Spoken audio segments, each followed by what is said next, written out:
मेरा नाम मानसी है। मैं 22 साल की हूँ। मेरे मोबाइल पर डेली मैसेज आता था। जैसे ही मोबाइल की रिंगटोन बजी, मैंने एकदम से फ़ोन उठाया, लेकिन मैसेज देखते ही मेरा दिमाग ख़राब हो गया। अब मुझे मैसेज भेजने वाले पर बहुत ज़्यादा गुस्सा आ रहा था। पहले तो मैं बहुत ज़्यादा गुस्सा करती थी, लेकिन फिर मैंने इग्नोर करना स्टार्ट कर दिया, क्योंकि ये मैसेज तो अब रोज़ाना ही आता था और इसे 2 महीने हो गए थे। जब ये मैसेज रोज़ मेरे मोबाइल पर आता था, मैंने वो मैसेज न चाहते हुए भी एक बार फिर से पढ़ा। पहले दिन से लेकर अब तक उन शब्दों में कोई भी बदलाव नहीं आए थे। मैसेज में लिखा था कि 5 तारीख को तुम्हारी शादी किसी अपाहिज से होगी। मैंने मैसेज पढ़ने के बाद उस मैसेज की रिंगटोन बदल दी और उस मैसेज पर एक नई रिंगटोन लगा दी, जिससे मुझे पता चल जाए कि ये एक फ़िज़ूल मैसेज आया है और मैं एकदम से मोबाइल ना उठाऊं। जब काम से फ्री होकर मैं नीचे आई, तब नौकरानी आंगन में बैठकर मज़े से टीवी देख रही थी।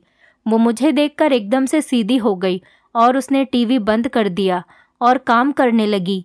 मेरा दिमाग पहले ही उस मैसेज की वजह से बहुत ख़राब हो चुका था और फिर नौकरानी को कामचोरी करते हुए देखा तो खड़े खड़े उसे नौकरी से निकाल दिया, जबकि नौकरानी बस मुझसे यही पूछ रही थी कि दीदी मेरी गलती क्या है। लेकिन मेरा दिमाग बहुत ज़्यादा ख़राब हुआ था, तो उससे हाथ झटक कर जाने का इशारा किया।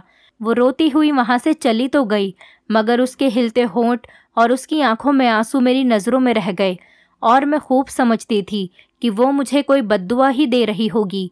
लेकिन मुझे लोगों की बद्दुआ पर हंसी आती थी कि हमारे अपने लिए मांगी हुई दुआ कोई पूरी नहीं होती, और ये दूसरे लोग जो हमारे लिए दुआ करते हैं, ये कहाँ से पूरी होगी।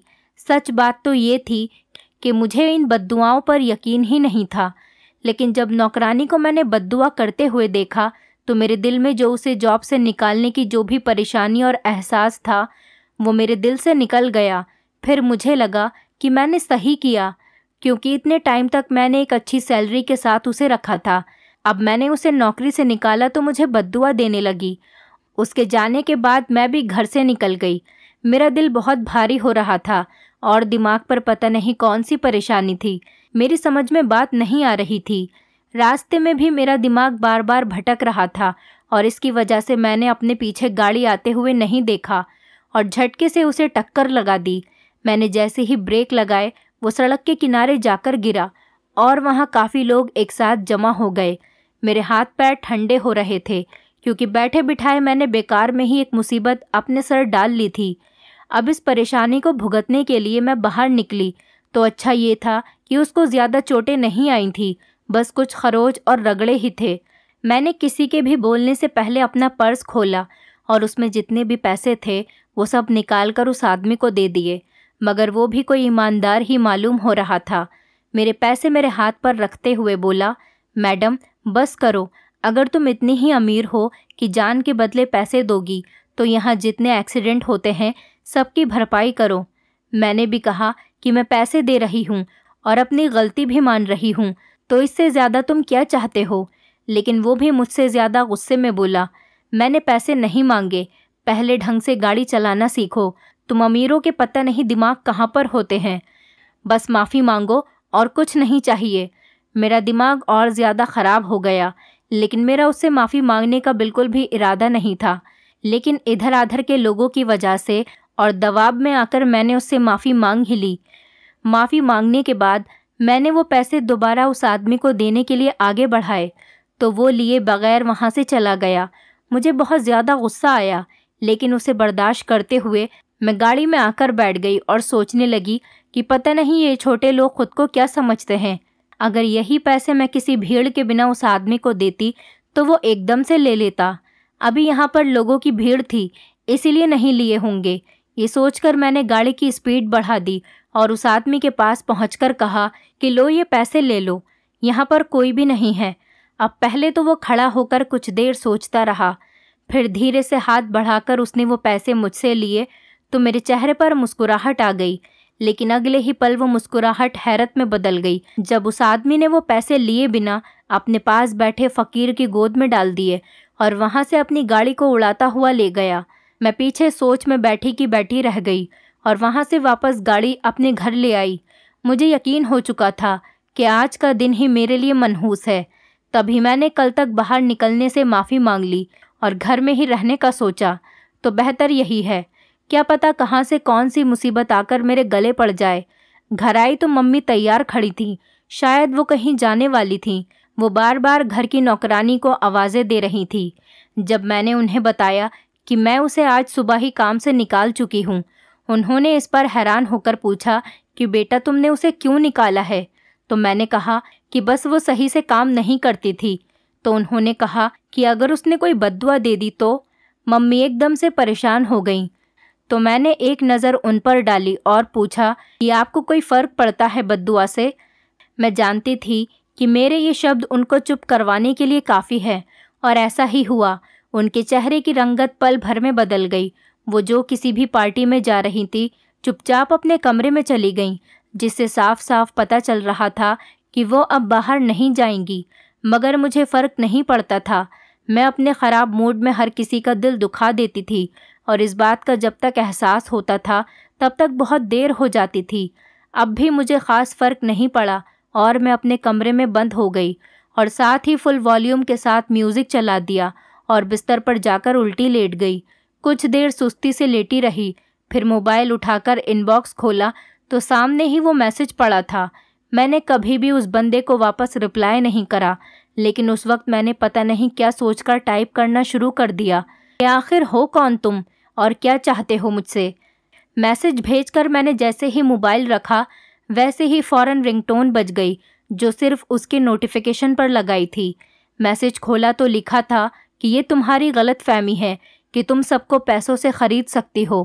खैर तुम दिन और डेट याद रखना, तुम्हारी शादी हर हाल में होकर रहेगी और उसे कोई टाल नहीं सकता। यह मैसेज मेरे गुस्से को हवा देने के लिए बहुत था। मैंने भी वो गुस्से में मोबाइल अपने हाथ में लिया और फिर चिल्लाकर दीवार पर दे मारा। मोबाइल टूटने की आवाज़ सुनकर पापा एकदम से मेरे कमरे में आए और पूछा, क्यों इतना शोर कर रही हो? अपनी मम्मी से क्या कहा है तुमने? वो रोती चली जा रही है। मैंने घूर कर पापा को देखा और कहा, जो मम्मी से कहा है वो आपसे न कहूँ। अगर आप चाहते हो तो यहाँ से चले जाओ। मैं पागल हुई पड़ी थी और इस पागलपन में मैं क्या करती फिर रही हूँ, मुझे कुछ भी होश नहीं है। मैंने ज़िंदगी में पहली बार अपने पापा से भी ऐसे बात की थी, जिस पर वो हैरान रह गए, और जिन कदमों से वो मेरे कमरे में आए थे उन्हीं कदमों से वो वापस लौट गए। मैं बहुत ज़्यादा परेशान हो रही थी और बदतमीज़। ऐसा लग रहा था कि अब मैं पागल हो गई हूँ। मैंने सोच सोच कर गाड़ी की चाबी उठाई और बाहर निकल आई। फिर सोचा कि मैं तो होशो हवास में ही नहीं हूँ, तो ड्राइवर से कहा कि गाड़ी तुम चलाओ, और आधे घंटे ही मैं डॉक्टर के पास पहुँच गई। और मैं डॉक्टर से कह रही थी कि मुझे बहुत गुस्सा आता है, मुझे सबको मारने का दिल करता है, मुझे ऐसा लगता है कि मैं पागल होने वाली हूँ। वो डॉक्टर चुपचाप मेरी बात सुनने के बाद बोला कि हाल ही में अगर आपके साथ कोई बात हुई है या कोई हादसा हुआ है तो वो मुझे बताइए। मैंने ना में सिर हिला दिया और कहा कि जो कुछ हुआ है मैं वो सब कुछ आपको बता चुकी हूँ। डॉक्टर मुझसे बातें करने लगा। वो पता नहीं क्या उगलवाना चाहता था। उन्हीं बातों के बीच मेरे मुंह से वो अपाहिज इंसान से शादी वाली बात का जिक्र हो गया, मगर मैं उसे अहमियत ही नहीं देती थी। डॉक्टर को बताने लगी तो उसने रोक दिया और कहा कि जो मैं आपसे जानना चाहता था वो मुझे मिल गया है। आप उस मैसेज और मैसेज करने वाले की वजह से डिस्टर्ब हैं। मैंने डॉक्टर को बताया और कहा कि ऐसा कुछ भी नहीं है, मेरी नज़र में उस मैसेज की कोई औकात नहीं है। लेकिन डॉक्टर ने विनम्र व्यवहार के साथ मेरी बातों को सुना और कहा कि आपको ऊपर ऊपर से लगता है कि वो मैसेज आपको परेशान नहीं कर रहा, लेकिन अंदर ही अंदर से आप कहीं ना कहीं डरती है कि ये बात सच नहीं हो जाए और आपकी शादी एक अपाहिज इंसान से न हो जाए। मैंने बहुत झुठलाया, लेकिन सच में मेरे अंदर यही बात थी जो उस डॉक्टर ने खोज निकाली थी। लेकिन मैं सबके सामने खुद को इतना कमज़ोर साबित नहीं कर सकती थी कि मैं इतनी अमीर और मजबूत लड़की होकर डरूं। लेकिन जब डॉक्टर ने मुझसे कहा तो फिर मुझे मानना पड़ा, क्योंकि वो ये हकीकत जान चुका था। अब उसे छुपाने का कोई फ़ायदा भी नहीं था। मैंने फिर यही सोचकर कहा कि जी यही बात है। उसने मुझे अगले सेशन का वक्त दिया और कहा कि हम अगली मीटिंग पर इस बात का हल ढूंढ निकालेंगे। फ़िलहाल आप रिलैक्स रहे, ऐसा वैसा कुछ नहीं होता और नहीं कभी होगा। बस आपको कोई तंग कर रहा है या डराने की कोशिश कर रहा है, और वो इस कोशिश में कामयाब भी हो गया है। अभी आप पर है, क्या आप उस बेकार से मैसेज पर अपना और दूसरों का मूड ख़राब करती हैं, इसे नज़रअंदाज करती हैं। मैं क्लिनिक से बाहर निकली तो मैं बहुत ज़्यादा सैड थी, क्योंकि मुझे ये लग रहा था कि ये डॉक्टर भी मेरा इलाज नहीं कर सकेगा। खैर, घर जाने के बजाय मैं अपनी फ्रेंड के घर चली गई और वहीं पर रात बिताने का फ़ैसला किया, क्योंकि मैं अभी किसी का सामना नहीं करना चाहती थी। फ्रेंड ने पूछा कि परेशान लग रही हो। बस मैंने उसे कुछ नहीं बताया। उसने बहुत पूछा तो बता दिया, और वो मेरा मजाक उड़ाने लगी कि कॉलेज में जिस लड़की के सामने कोई भी नहीं टिकता था, वो एक मामूली से मैसेज से डर रही है। अब तुम ही देखो, लोगों को मैसेज आते हैं कि तुमने इतना इनाम वगैरह जीत लिया, तो क्या ये सच में उन्हें पैसे मिल जाते हैं? मैंने ना में सिर हिलाया तो वो मुस्कुराकर कहने लगी कि यही तो बात है, ये बस ऐसे ही फेक मैसेजेस हैं, इनकी कोई हकीकत नहीं है। और रही बात अपाहिज इंसान से शादी होने की, तो वो तुम्हारे जीते जी तो नहीं हो सकता। कहाँ तुम इतनी अमीर और ख़ूबसूरत, तुम्हारे तो पेरेंट्स को कोई पैसे दे या किसी भी तरह का कोई लालच दे तो वो तब भी ऐसा नहीं चाहेंगे। अब बताओ, आप टेंशन फ्री हो या अभी भी परेशान ही हो? उसकी बातें सुनकर एकदम से हल्का महसूस कर रही थी, और डॉक्टर के पास जाकर तो मैंने टाइम ही बर्बाद करा। वो बात जो मेरी दोस्त ने मुझे 15 मिनट में समझा दी थी, वही बात वो डॉक्टर टाल रहा था। मैसेज की टेंशन पर मिट्टी डालकर हम दोनों बाहर निकल आए और खूब एंजॉय किया। मेरा भी दिमाग जो कि बेजान हुआ था, सुबह से एकदम से सही हो गया और हम पूरी रात ही बाहर रहे।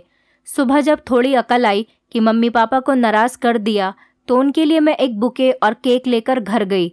वो दोनों ही परेशान से खाने की टेबल पर बैठे थे। जब जाकर मैंने उन्हें बुके दिया और माफ़ी मांगी, तो तब जाकर उनकी परेशानी ख़त्म हुई और चेहरे पर एकदम से खुशी आ गई। मुझे बहुत ज़्यादा अफसोस हुआ कि अपने बुरे मूड में मैंने उन लोगों को क्यों बुरा भला कहा, जबकि यही तो मेरा साथ देते हैं और मेरे अपने हैं। पापा ऑफिस चले गए तो मैंने मम्मी से दोबारा से माफ़ी मांगी। इस पर वो धीरे से बोली कि जानती हो, कल मुझे एक बात का शिद्दत से एहसास हुआ। मैं चौंक गई और पूछा, किस बात का? इस पर वो सैड होकर कहने लगी कि अपने बच्चों पर चाहे कितना भी भरोसा करो, लेकिन कभी उसे दोस्त समझकर कुछ बताने की ज़रूरत नहीं है। मैंने तो ये सब इसीलिए तुम्हें बताया था कि अगर कल को तुम्हें पता चले तो तुम मेरे सामने सवाल करने नहीं खड़ी हो जाओ, बल्कि तुम फ़क्र से रहो और इस बात पर मान करो कि बाहर वालों के बताने से पहले ही मेरी मम्मी ने मुझे सब कुछ बता दिया है। मैं शर्मिंदा हो गई थी, क्योंकि उनकी बात बिल्कुल सही थी। वो बोले जा रही थी कि तुम्हारे पापा ने मुझे पहले दिन से मना किया था कि अपने बच्चों को कोई भी सच बताने की ज़रूरत नहीं है, लेकिन मैंने उनको मना किया। मुझे लगता था कि जब तुम्हें हकीकत पता चलेगी तो तुम मुझसे नफ़रत करोगी, मगर तुमने तो मुझे मेरी ही नज़रों में गिरा दिया। वो सारा सच बचपन से मैं तुम्हें बताती आई थी, वो कल तुमने जहर की सूरत में वापस मुझे कर दिया। तब मुझे पता चला बद्दुआ क्या होती है। खैर, तुमने अब माफ़ी मांग ली है तो मैं तुम्हें माफ़ भी कर चुकी हूँ। बात करते करते मम्मी एकदम से सैड हो गईं, जबकि शर्मिंदगी की वजह से मेरा सर नहीं उठ रहा था। निगाहें मिलाकर बात करना तो बहुत दूर की बात थी। मैंने उनसे फिर दोबारा से माफ़ी मांगी और उन्होंने तो पहली ही बार में मुझे माफ़ कर दिया था, लेकिन मेरी अंतरात्मा बार बार कह रही थी कि नहीं, अब वो बात नहीं रही। हल्के कदमों से अंदर कमरे में आई तो आज फिर मोबाइल पर वही मैसेज था, जिसे मैंने देखकर पूरे तरीके से इग्नोर किया, क्योंकि मुझे सच में उससे फ़र्क नहीं पड़ रहा था। मैं कल से ही उसे बहुत ज़्यादा दूर हो चुकी थी, तो मैंने मैसेज देखकर वो नंबर डिलीट कर दिया और ब्लॉक भी। अगले दिन नए नंबर से फिर से वही मैसेज आया, लेकिन फिर भी मैंने उस पर कोई रेस्पॉन्स नहीं दिया। पहले मुझे जब उस मैसेज से डर लगता था तो मैं उठकर तारीख देखती थी, मगर अब 4-5 दिन हो गए थे, लेकिन मैंने डेट नहीं देखी थी, क्योंकि मैं समझ गई थी ये सब फेक है। बिना वजह कोई फ्री बैठा है और अपना वक्त गुजार रहा है। मैं किसी काम से बाहर गई तो रिटर्न में मेरी गाड़ी ख़राब हो गई थी। ड्राइवर भी साथ लेकर नहीं गई थी। मोबाइल की चार्जिंग भी डाउन हो गई थी और वो डाउन होकर बंद हो गया। और सोने पर सुहागा कि जहाँ मेरी गाड़ी ख़राब हुई थी वो बहुत ज़्यादा वीरान सा इलाका था। मैं तो शॉर्टकट लेकर जल्दी घर जाना चाह रही थी, लेकिन मुझे उस वीराने से गुजरना पड़ा। लेकिन मुझे क्या पता था कि यहाँ पर गाड़ी भी ख़राब होगी। मेरा घर शहर के एक कोने पर था और जहाँ पर मैं गई थी वो तो शहर के दूसरे कोने पर था, और ये सड़क जो मेरे लिए शॉर्टकट थी ये उन दोनों के बिल्कुल बीच में थी। यहाँ पर बस आने का वक्त भी बस शाम के 5 बजे तक का था और दूर दूर तक कोई सवारी या इंसान भी दिखाई नहीं दे रहा था। मैं परेशान हो गई और सोचा कि क्या किया जाए। पैदल भी तो नहीं जा सकती थी। जब कुछ समझ में नहीं आया तो फिर पैर झटक कर गाड़ी में बैठ गई, क्योंकि जब तक कोई मदद नहीं करता या मदद करने नहीं आता तो तब तक तो मैं यहीं पर फंसी हुई थी। यहीं पर बैठे बैठे काफ़ी देर हो गई। मैं परेशान होकर बाहर निकली और सोचा कि पैदल ही चला जाए, लेकिन वहाँ तो शाम तक कोई आता जाता दिखाई नहीं दे रहा था। मैं जैसे ही गाड़ी से जाने के लिए बाहर निकली उसी टाइम मुझे दूर से एक बस आती हुई दिखाई दी। तब मैंने शुक्र अदा किया कि कोई ना कोई हिसाब तो बन गया है, और मैं सड़क की साइड में खड़ी होकर हाथ हिला हिलाकर गाड़ी को रोक रही थी। लेकिन गाड़ी को रोकने पर वो कुछ दूर जाकर रुकी।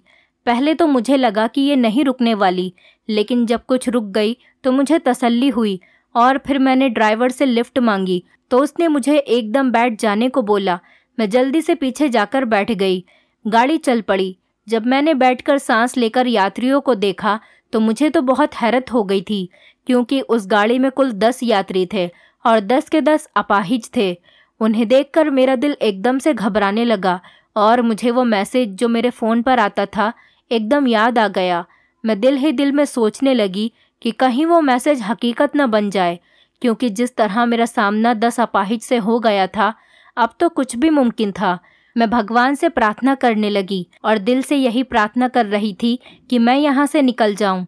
वो गाड़ी जैसे ही शहर पहुँची तो मैंने ड्राइवर से कहा कि मुझे यहीं पर उतार दो, मगर ड्राइवर बोला कि जहाँ आपको उतरना है मैं वहीं पर उतार दूंगा। अभी बस यहाँ पास में ही इन सभी यात्रियों को उतारना है। लेकिन मैं अपनी बात पर अड़ी रही और कहा कि नहीं, मुझे बस यहीं पर उतार दो। लेकिन शायद ये मेरी बदकिस्मती थी कि जो मैंने उनसे कहा और मैं वहीं पर उतर गई। बस मुझे उतार कर आगे चली गई, जबकि मैं भगवान का धन्यवाद कर रही थी कि मैं बच गई। मगर मैं बची तो नहीं थी। मैं इधर उधर देखने लगी ताकि कोई रिक्शा रोक लूं और घर चली जाऊं। जब एक ऑटो आकर मेरे सामने रुका और मैं बिना कुछ पूछे और बताए उसमें बैठ गई। ऑटो वाले से कह दिया कि वहां चलो, लेकिन उलझन का शिकार तब हुई जब ऑटो वाला वहीं पर मुड़ गया जहां पर वो बस मुड़ी थी, क्योंकि मेरा घर तो उसकी उल्टी तरफ था। इससे पहले कि मैं ऑटो वाले से कुछ पूछती कि तुम मुझे कहाँ लेकर जा रहे हो, वो एक बड़े से मैदान में मुझे ले गया। उसके चारों तरफ दीवारें थीं और बाहर बहुत बड़ा सा गेट लगा था। वहीं पर टेंट लगाकर किसी शादी का इंतज़ाम किया गया था। मैंने इधर उधर देखा तो वहाँ सिर्फ वो बस ही दिखाई दे रही थी जिस पर मैं आई थी, और वही अपाहिज यात्री बस से नीचे उतर रहे थे। ऑटो रिक्शा वाले से बहस करने लगी थी, तभी एक इंसान मेरे मुंह पर हाथ रखकर मुझे वहाँ से कोने में ले गया। इसे टेंट से ही एक कमरे की शक्ल दी गई थी। मैंने खुद को छुड़वाने की बहुत कोशिश की थी, लेकिन उसकी पकड़ बहुत ज़्यादा मजबूत थी। मैं तो हिल भी नहीं पा रही थी। उस कपड़े से बने कमरे में लाकर पहले उस आदमी ने मेरे मुंह में रुमाल ठूसा और फिर मेरे हाथ वगैरह बांधकर मुझे कुर्सी पर बांध दिया। मैं खूब मचली, लेकिन कोई फ़ायदा नहीं था। मैं बंध ही जा चुकी थी। वो आदमी गुस्से से बोला कि खबरदार, अगर कोई हरकत भी की तो तुम्हारी शादी एक अपाहिज इंसान से होने वाली है। रोज़ाना तुम्हें मेरा मैसेज तो मिल ही जाता होगा। मैं हैरत से सिर्फ उसकी शक्ल ही देखी जा रही थी जब वो गुस्से से बोला, ऐसे क्या देख रही हो? वो शख्स मैं ही हूँ और कोई नहीं। इतना कहकर वो बाहर निकल गया। वापस आया तो उसने व्हील चेयर को पीछे से पकड़ा हुआ था और उस पर एक अपाहिज शख्स, एक लड़का बैठा था। वो कहने लगा, घबराने की ज़रूरत नहीं है, बस अभी तुम्हारी शादी हो जाएगी, तुम्हें कोई परेशानी नहीं होगी। जबकि उस अपाहिज इंसान को देखकर मेरा दिल इतनी तेज़ी से धड़क रहा था जैसे अभी सीना चीरकर बाहर गिरेगा।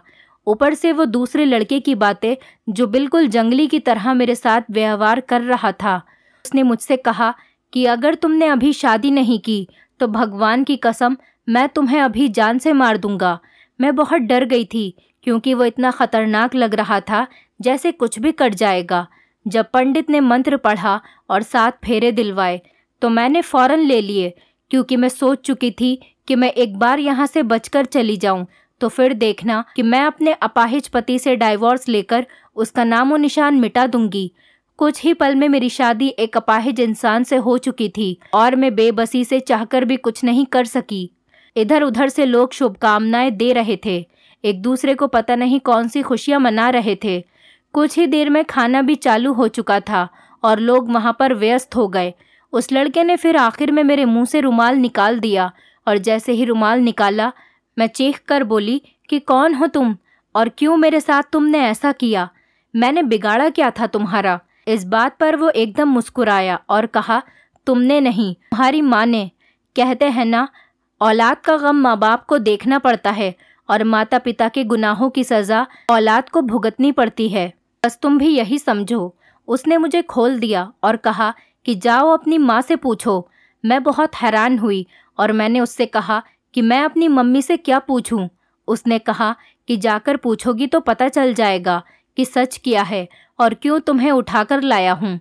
मैं भी वहाँ पर गुस्से में थी और मैंने कहा कि मेरी मम्मी ने आज तक मुझसे कुछ भी नहीं छुपाया है, हर बात हर राज मुझे बताया है। अब तुम बताओ कि तुम किस नज़रिए से मुझे और मेरी मम्मी को दुख पहुँचाने की कोशिश कर रहे हो। इस बात पर वो थोड़ी देर के लिए वो लड़का चुप हो गया, जैसे उसे मेरी बात पर यकीन नहीं आया। फिर चुप होने के बाद वो बोला कि तुम जानती हो कि सुनील कौन है? मैंने भी उसी लहजे में कहा कि हाँ जानती हूँ कौन है। मेरी मम्मी के पहले पति थे और मेरी मम्मी ने उसे सिर्फ इसलिए छोड़ा था क्योंकि वो बांझ था और उसने मम्मी को बद्दुआ दी थी कि कभी तुम्हारी संतान नहीं होगी। बस यही ना, मुझे सब कुछ पता है। मेरी मम्मी मासूम हैं और उन्होंने मुझसे कभी कुछ भी नहीं छुपाया। अब बताओ क्या बोलते हो तुम?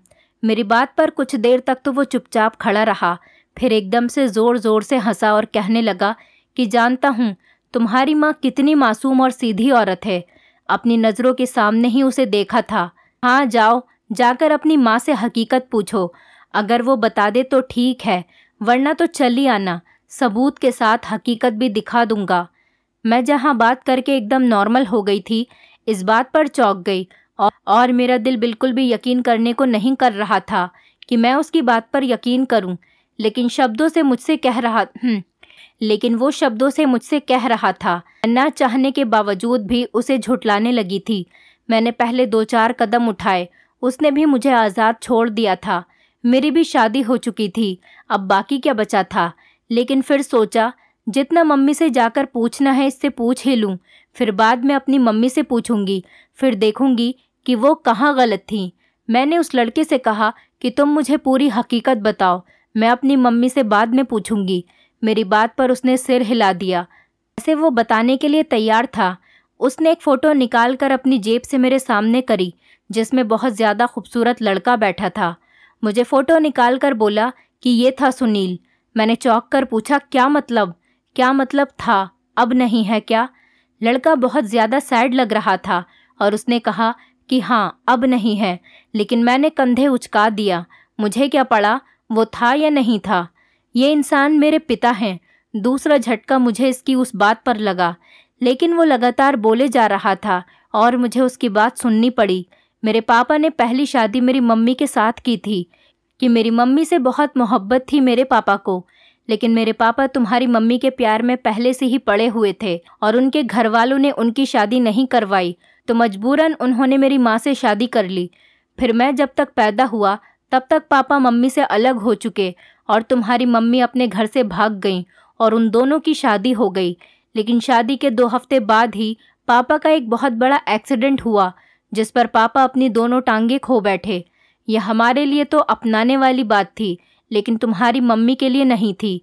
2 महीने शादी रही और 2 महीने बाद तुम्हारी मम्मी एक अमीर आदमी के साथ चली गईं। पापा ने पूछा कि ऐसा क्यों किया तुमने?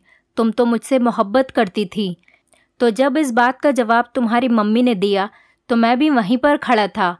वो चीख कर बोली कि मोहब्बत? अरे मोहब्बत छोड़ो, जो अपाहिज इंसान मेरी ज़रूरतें पूरी नहीं कर सकता वो मुझसे मोहब्बत क्या करेगा? जाने दो आप मुझे। तुमसे ज़्यादा मोहब्बत करने वाला इंसान मिला है जो तुमसे बहुत बेहतर है। उस वक्त मैंने अपने पापा को टूटते हुए देखा जिस औरत की वजह से उस इंसान ने अपनी पहली बीवी को डिवोर्स दे दिया, अपने बच्चे से प्यार करना छोड़ दिया, वो उन्हें दूध में से मक्खी की तरह निकाल कर चली गई। तब मम्मी ने उस औरत को कहा था कि भगवान करे तुम कभी खुश न रहो। उस वक्त तुम्हारी माँ ने कहा था कि हाँ मैं जानती हूँ, एक लूले लंगड़े इंसान के साथ तुम्हारी ज़िंदगी तो बहुत खुशियों से भरी गुजरेगी।